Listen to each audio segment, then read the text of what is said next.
Hi, I'm Ben Pascoe for learningsurfphotography.com. I'm going to do a quick unboxing video of my latest water housing, which is from Salty Surf Housings. They're in Australia, so I had this one shipped all the way over from Australia to the UK. I have opened it a little bit before now, but I haven't really dove into it. So first thing you get is Salty Surf Housings. A little, so there's 1, 2, 3, 4, 5, 6 sides of A4 little instruction booklet. That's really good. I think a lot of people who are going to be buying this housing are going to be moving up from a GoPro, or it's more than likely going to be one of their first water housings. So getting some instructions is really good. Get a nice soft cloth, I guess that's to wipe things down. I'm sure the instructions are going to tell me how to use that. I am going to do, I should be able to get some photos and more footage of this being in use over the weekend, so I'll do another follow-up video pretty soon. But this is just in case you were thinking about ordering one for your a6000 or your a6300, 6300, don't know what the normal way of saying that is. So I'm going to say 6300. So they offer, yeah, a6000, a6300, and a wide range of other housings as well. Panasonic GH4, for instance. As well as more traditional DSLRs like Canon 7D, 5D series. But at the moment, this is their only basic model. I did a little write-up on the site when I saw that they'd announced this basic version. And I said that I would like to go for, if I had to buy one, I would go for the basic with the 2-stage trigger and a flat port as well as the dome. So I'll put the prices up because I don't know off the top of my head, so I'll put the prices up in Aussie dollars, which is what you'll be paying in, and American dollars, which is what most of my audience use day to day, and Euro as well, because I know a lot of my audience are in Europe. So bear in mind, like myself, if you're getting it shipped over to outside of the Australia, basically, you're going to pay some tax and things like that. So head along to a duty calculator website to figure that out before you commit to buying. But yeah, everything went really smoothly with the ordering process. It took 6 days to arrive. That's including a weekend as well. So really quick shipping with a company called DHL. They were really good. Really good packaging. So that's nice cardboard packaging there. And then some bubble wrap. So let's take this out. Bubble wrap layer. So no dings or dents on the box, which is always good to see. Nothing like that sinking feeling when you see a package that's damaged. Here's the housing care kit that comes with it. So you get a little tub of silicone lubricant. That'll last for ages. I've still got kind of 3 of these little tubs from other housings that I've got. You get 4 M5 stainless wing nuts. So that'll be the thread count and the size, I guess. And then obviously they're stainless. So these will be spares, I presume, because there's 6 to seal the thing. And you get 1 3mm Allen key, like an extra long one. So let's find out what that's for, because I don't know. I didn't realize there was going to be Allen bolts on there as well. Naturally, before I actually use this, I'm going to read through all of this, but let's just dig right in. This is what you're going to receive if you order the same package as me. So I've gone for the basic, which you get the housing, you get this 4-inch dome port. It's a diddy little thing. Looks really good, all in good condition. This is really nice. It's quite a fine thread on it compared to, let's say, the Aquatech ports I've got for this DSLR housing, which is obviously a bit bigger. This is a CR60. It's a discontinued model now. So this is their old port system, the L port system. So straight away you can see the threads on the Salty are a bit kind of a bit finer. So I don't think it's going to make a huge difference, but just something to bear in mind.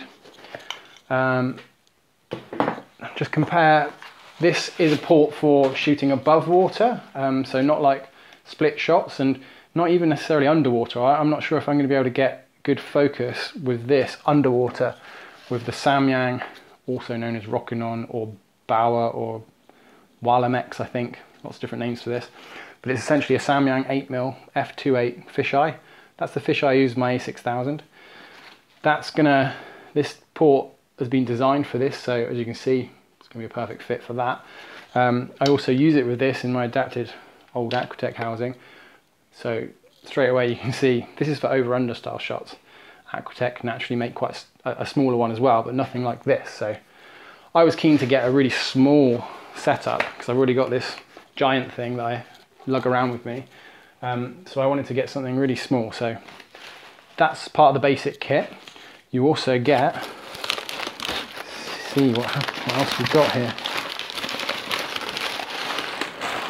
So loads of really good packaging. That feels good. Cool, like net cardboard stuff that it comes in, and then a layer of tissue paper. And this looks like it's got my other port, my flat port. Salty surf housings do 4 ports at the moment. There's a small flat port, I think it's up to 45mm. I'll put details on the side of the video here, and a longer flat port, which is the one I went for, so I can fit in my slightly longer prime lenses. And they do 2 sizes of dome port. They do a bigger one than this. That's a 4-inch. They do a 6-inch dome port as well, which is a bit more like, that one's an 8-inch port, but you can gather it's halfway in between the two, and that's for kind of over-under or underwater shots. So this is the beast. Let's get rid of that. So straight away, feels nice and small. It's got, I'm really happy to see this GoPro mount bolted on there. I wasn't sure if it was going to come with one or whether I'd have to get my own, but that's ideal. So it's got a nice rock solid aluminium GoPro mount on the top. I'll be using that straight away. This grip was, yeah, another thing that I was intrigued about. So you can see the hole there for your leash. Oh, the buttons. Don't know if you can pick that up on the microphone. 2 kind of distinct levels. So that's, I opted for to pay a bit extra and get a 2-stage pistol grip because I was going to get the flat port. So I've got autofocus on the pistol. The standard basic housing comes with the 4-inch dome port and a single stage button. So when you're hearing 2 clicks there, that's autofocus, shutter release, and with the single stage it would just be shutter release. So reason that's the standard option is this Samyang fisheye is fully manual, so it's manual aperture, manual focus. So if you just wanted a fisheye setup, you just want to get really good quality, high megapixel raw files, as opposed to like your JPEGs that you'd get from your GoPro, for instance. So if you want to just get the really good quality in the barrel shots, for instance, with the fisheye, then you don't need a 2-stage trigger. You can just set this up, grab your a6000, stick this on, stick that on, and you're good to go. But right, let's get back to this. GoPro on top, you've got a button which twists here. So I think, so yeah, you just push that down to engage it with the top dial and then twist to change your settings. So that's going to be useful if you're in shutter priority or aperture priority. Then you can obviously change your shutter or your aperture. And this button here, which has got a really nice and smooth motion, it's all kind of self-contained. You can't see any way that there's going to be any grit or anything getting in there. That'd be interesting to see. Yeah, so there's like a washer on the inside that you can kind of ping off, and then that whole button will come out, and you'll be able to kind of service it that way. Add some more silicone grease to the shaft to make sure there's a good seal there, but can't see there being any issues at all with that. So that's the C1, I think the button is. It's like one of the custom buttons on the a6000. So no manual shutter on there, but obviously you've got the trigger for that. And I'll be honest, I don't even use it on my main housing. Even when I was using my 60D with my DSLR housing, I just use the pistol grip every time, even if I'm shooting with a long lens. Incidentally, there are some comments on Instagram about different lenses. I mentioned the 4 that are available now, but you can also expect to see more kind of zoom lenses. They were discussing the 18-105 f4 Sony lens that I've got. I'm actually shooting this video using that lens now. So that's a bit longer, and you need a zoom control. So this is the port I use with that lens. That's your zoom control, and as you can see, quite a bit longer. So that's coming down the line, I expect. Plus there's going to be longer telephoto, like 70-200 probably, if it's manageable with this kind of tiny housing. So I'm really impressed with the finish on this. It's like anodized aluminium. You can get lots more details on exactly how these housings are made and everything on learningsurfphotography.com, and obviously on the Salty Surf Housings website. But yeah, I mean, it's basically CNC machined out of one block of aluminium. It feels solid. You could bang nails in with this, no problem. There's no way that if you took a direct hit from a surfboard or even the reef or anything, and it hit anywhere on this blue aluminium, I think you'd probably take a chunk out of the reef before it damaged this, which is reassuring. The wing nuts, which I did say I wasn't a huge fan of. I like these kind of recessed Allen bolts that I'm used to. I think they're a really good idea, and no possible way of them kind of snagging on anything and coming undone or anything like that. But Matt at Salty Surf Housing made the point that he wanted it to be tool free, so he didn't want you to be able to use didn't want you to have to use any tools to get this housing together, which is reasonable, and lots of other housings use it. So this Del Mar housing uses wing nuts as well, and I've had an SPL A-series which does as well, so it's not kind of out of the ordinary necessarily. It's also a front-loading housing, which I haven't used in a little while. So my last one was an SPL A-series housing that had this front port that came off, but obviously it's got these interchangeable ports built into this kind of front port. So rather than like some older housings, you'd have to get a whole new front plate and carry both of them around with you. In this case, that's all you've got to take. So at the moment, I'm super impressed with the compactness of it. I knew it was going to be compact, but yeah, it's just good to hold it in your hand and realize, yeah, it is actually significantly lighter, and it's going to do a good job, I reckon. Good job of making my life easier when I'm shooting with the a6000. Excuse me. So I'm just undoing the wing nuts so I can get a look inside for you. So it would have been, obviously it spent a long time being shipped, so I want to make sure I'm not going to bust this somehow. I think it's just a bit stiff. Well, you can tell that this is definitely the first time I've unboxed it. It's got a really good seal around the O-ring in there, so I reckon I'm just going to have to do it. There we are. Well, there you go, there's a lesson. Be careful, because it's going to be, if it's like this one, it'll be well sealed when it arrives, so just give it a little bit of a helping hand to open it up. So there's some like high density kind of foam in there, which allows you to seat the a6000, excuse me, without needing any sort of tray or anything, which allows them to make it a bit smaller than like this DSLR housing. So the Aquatech version has this kind of tray, and here's the connector. So it's a cool right angle connector, and you can see the cable coming up from the pistol grip comes through a hole in the bottom, so it's like a lot of other designs, SPL in particular reminds me of, and then your 4 Allen bolts, so that's obviously where you need the Allen key, so you can take this off if you need to, and that will be sealed in there with an O-ring. So yeah, probably a good idea to check that every now and then, but in my experience you really don't need to worry too much about that kind of thing. If it's sealed in there, it's normally not going to go wrong.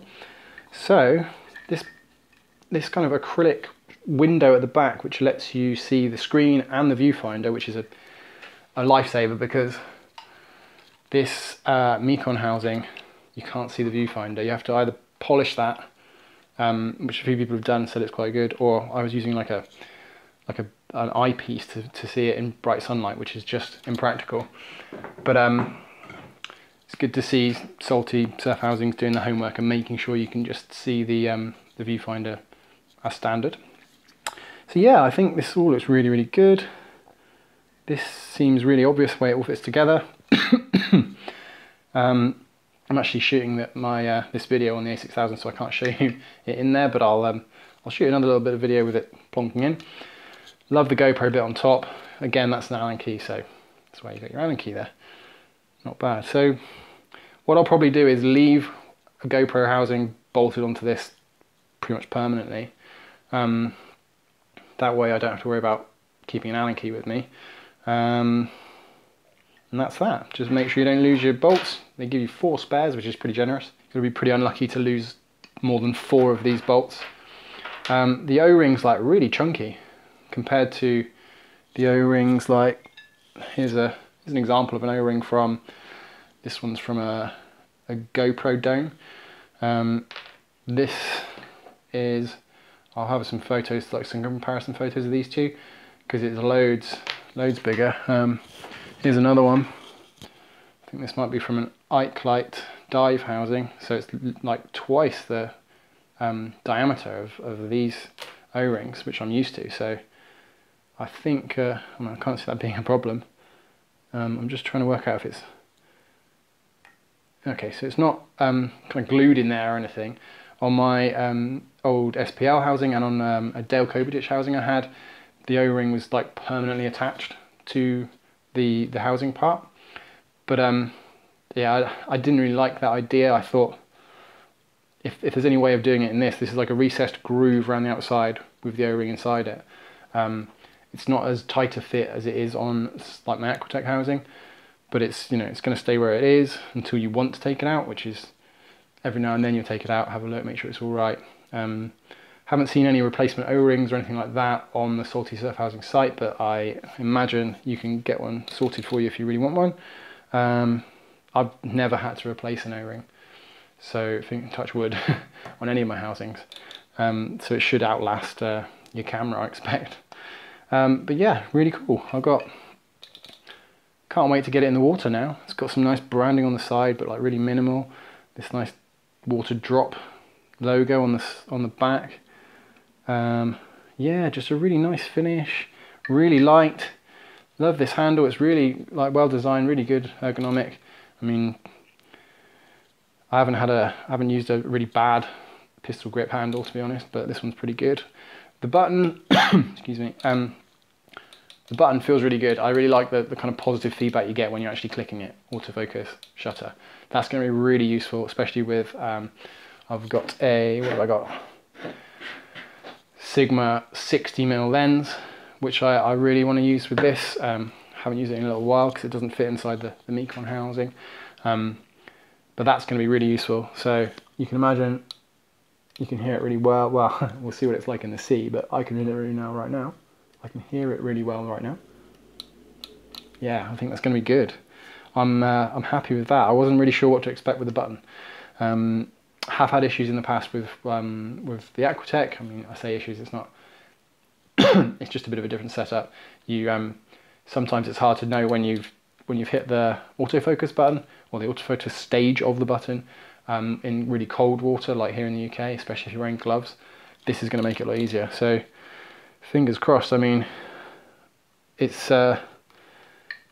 I'll be able to let you know whether it was worth the upgrade for the 2-stage pistol grip and the flat port as soon as I get a chance to try it out. Let's just quickly see how easy it is to remove this from here. There we go. Comes off really easily. That's good to see. I also like this tiny little Allen, like there's a grub screw here. It looks like it's a bit smaller than like an FCS grub screw maybe. There's one on the dome port as well.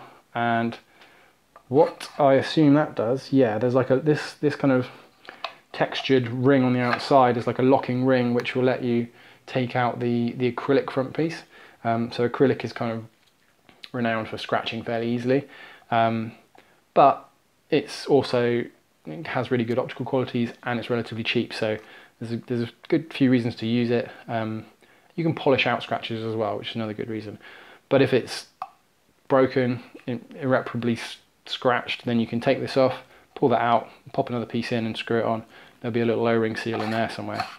I'm not going to take it apart because I have no need to. So this is interesting. So there's your flat port.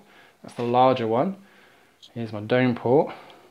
Inside here there is another O-ring which sits in the little recessed groove. It's actually metal, so there's like a metal insert, and you can see this kind of sticky 3M backing which you see on a few housings. SPL, I remember seeing that on as well. also holds on the little acrylic window for the back of the housing, so it's a good seal. It'll make sure that no water gets in. Yeah, what else can I say? I'm just going to put this on because I want to see how easy it will be to put the wing nuts in with the dome port, because if it was a bigger dome port, a 6-inch one, you can imagine it's an extra inch of material around the outside. Let's just do this. Yeah, so it takes a bit longer to screw in than like the Actec that I'm used to, but oh, it's really good. Yeah, I mean, can't go wrong really. It's obvious that it's sealed. So yeah, I was a bit concerned about this, that one in particular, whether I can get the wing nut in easily. So let's try that quickly, and then I'll say cheerio for now, and I'll wait until I've actually tested it in the sea before I put another one on. But yeah, I'll put all the prices, and I'm doing this the wrong way around.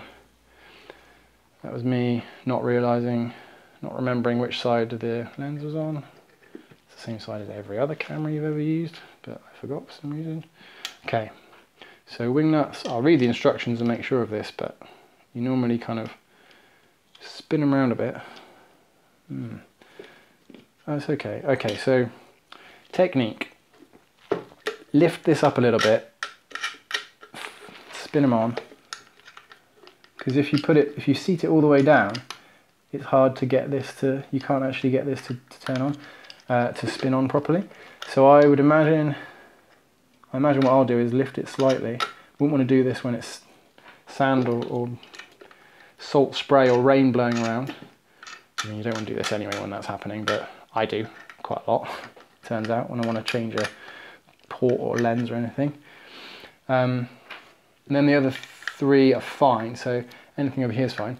So I'll probably do it like that with this smaller port. What you might want to do if you're not up for monkeying around with it like that is obviously you can just screw the front plate on with your lens in place and then screw the lens port in. So there's ways around it, but that seems to be the easiest way for me. I will update you when I've actually used it, and I'll be sure to switch lens ports fairly. Oops. I'll try and do it in a kind of fairly quick way and see how see if I run into any issues. So that's all good. So this is pretty standard. You just tighten them kind of opposite sides. Get a little. Make sure there's a seal. All looks good to me. 6 bolts. So I've got 5 on my current housing, so it's not that bad to have to deal with an extra one, but we'll see. I know a couple of other brands are going to go for fewer than that, so we'll see what they like. And that's it. That's your ultra tiny fisheye setup. Let me really quickly show you what the DSLR equivalent's like. So if you've got this is designed for a Canon 60D, so you might be using the Tokina 10-17mm fisheye, or the Canon, I think it's was it 8-15mm or something. If you imagine, obviously it's a bit, not really a fair test, because this one's got the huge dome on it, and this is the smallest dome you can get, so it's not completely fair, but it gives you a rough idea of the kind of comparison. Probably a fairer test, and I'll show you these when I do my next video. I'll show you the comparison with that, would be to have my small flat port on this one and the flat port on this one. That's going to be a lot more equivalent. I'll do some weighing of all the setups with all of it fully kitted up, so you can see exactly what your difference is. I'm also really interested to see what the buoyancy of this is like in the sea, because a couple of people have asked me about using it for things like free diving, where buoyancy is probably a bit more important. I really want to find out if I can get focus close enough with that Samyang lens to get underwater shots in focus with this. That's like one of the first tests I'll do. Obviously if I can, then I'll be good for underwater, but you won't be able to shoot above water in the same session because your focus is manual, and there's no zoom or focus control on this one. So yeah, I'm excited to try this out. I should be able to get in the water this weekend. It's tiny, it's really well made. I think anyone who's ordered one already is going to be stoked when it arrives, and if you haven't ordered one yet, then stay tuned, subscribe to the Learning Surf Photography YouTube channel, because I'm going to give you some more insight on what it's actually like to use it. Yeah, looks really, really good though. Super happy so far. Let's find out exactly how it works when I get in the sea with it. So tune in, hopefully next week I'll bring you another video. Thanks very much.